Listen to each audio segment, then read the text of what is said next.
গত 15 বছরের মধ্যে সবচাইতে বড় সুখবর দিলেন অন্তর্বর্তীকালীন সরকারের উপদেষ্টা ডক্টর জনাব আসিফ মাহমুদ সজীব ভুঁইয়া। দর্শক, গত 15 বছরে বাংলাদেশের যত সমস্যা, জনগণের অধিকার সংগ্রামের লড়াই যা বলেন, সব কিছুর মূলে ছিল ভারত। ভারত আমাদের দেশের নির্বাচন ধ্বংস করেছে, ভারত আমাদের জাতীয় নেতাদেরকে হত্যা করেছে, ইসলামপন্থীদেরকে হত্যা করেছে, পিটিয়েছে, আলেম ওলামাদের নির্যাতন করেছে, আমাদের দেশটাকে নির্ভরশীল বানিয়েছিল, আমাদের দেশটাকে গোলাম বানিয়েছিল।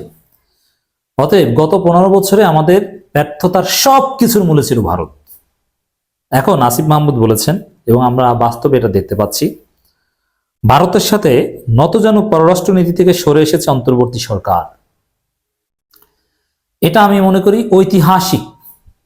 গত 15 বছরের মধ্যে সবচেয়ে বড় সুখবর এটাই যে ভারতের সাথে আমরা এখন নতজানু নই, ভারতের কথায় আমরা চলি না।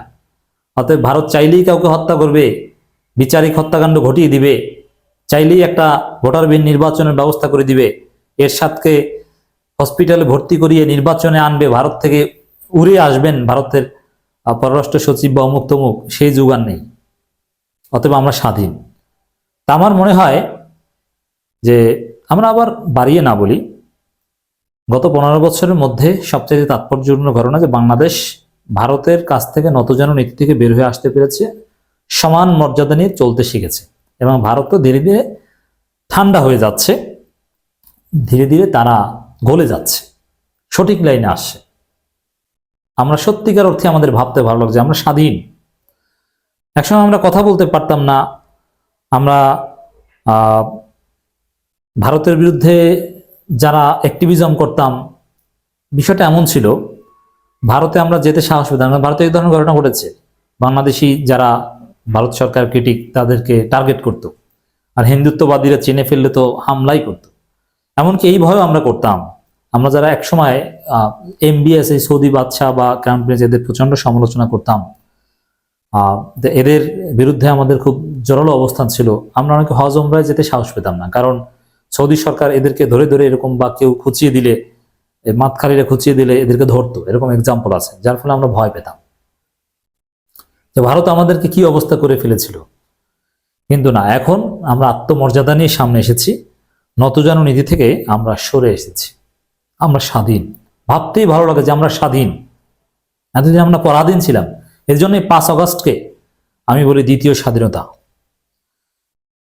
স্থানীয় সরকার পল্লী উন্নয়ন সমবায় উপদেষ্টা আসিফ মাহমুদ সজীব ভুঁইয়া বলেছেন, জাতীয় স্বার্থ কম্প্রোমাইজ করে আমরা কোনো পররাষ্ট্র সম্পর্ককে বিশ্বাস করি না। অন্তর্বর্তীকালীন এই সরকার ভারতের সাথে নতজানু পররাষ্ট্র নীতি থেকে সরে এসেছে, জাতীয় স্বার্থকে সামনে রেখে পরবর্তী সম্পর্কগুলো চলমান থাকবে বলেও জানান তিনি।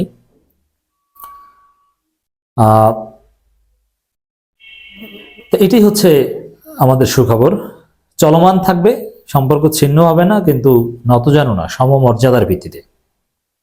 স্থানীয় সরকার নির্বাচনের বিষয়ে LGRD উপদেষ্টা বলেন, সরকারি ও প্রশাসনিক কর্মকর্তাদের অতিরিক্ত দায়িত্ব দিয়ে জনপ্রতিনিধিদের কাজ পরিচালনা করা অনেক কষ্ট হয়ে যাচ্ছে।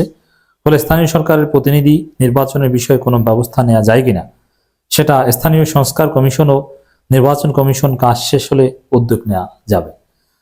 তবে এই ছাত্র উপদেষ্টারা নির্বাচন নিয়ে ভাবছেন কম, এটা আমরা জানি, কারণ দেশের বিপ্লব যে জন্য হয়েছে সেটা জনগণের মৌলিক আকাঙ্ক্ষা, যেটা এটা পূরণ করাই তাদের মূল চ্যালেঞ্জ। আগে তো নির্বাচনের পরিবেশ তৈরি করতে হবে, তারপরে তো নির্বাচন।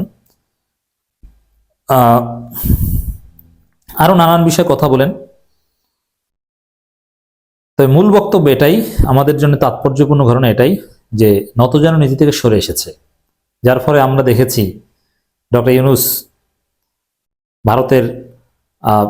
ভারতের দিল্লি থেকে ইউরোপীয় ইউনিয়নের ভিসা সেন্টার বাংলাদেশে আনার অনুরোধ করেছেন, এবং যেই সময়ে ভারতের পররাষ্ট্র সচিব এসেছে ওই সময়ে ইউরোপীয় ইউনিয়ন থেকে একটা প্রতিনিধি দল এসেছে, সয়াবিন তেল ব্রাজিল থেকে বিভিন্ন দেশ থেকে আনছেন।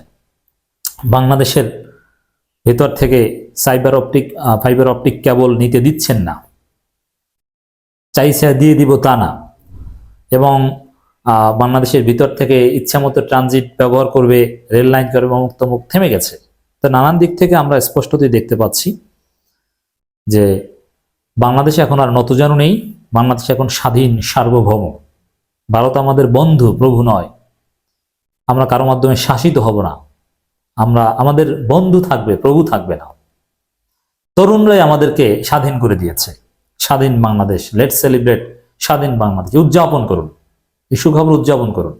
এটার যে তাৎপর্য কত গভীর, আমি আবারও বলছি, যে জামাত নেতাদের হত্যা, তরুণদেরকে হত্যা, এই জুলাই আগস্টে গণহত্যা, এগুলো সব ভারত ঘটিয়েছে। ভারত সাহস না দিলে হাসিনা এগুলো কিচ্ছু করতে পারতো না। অতএব সেই ভারত থেকে আমরা স্বাধীন হয়েছি, আলহামদুলিল্লাহ।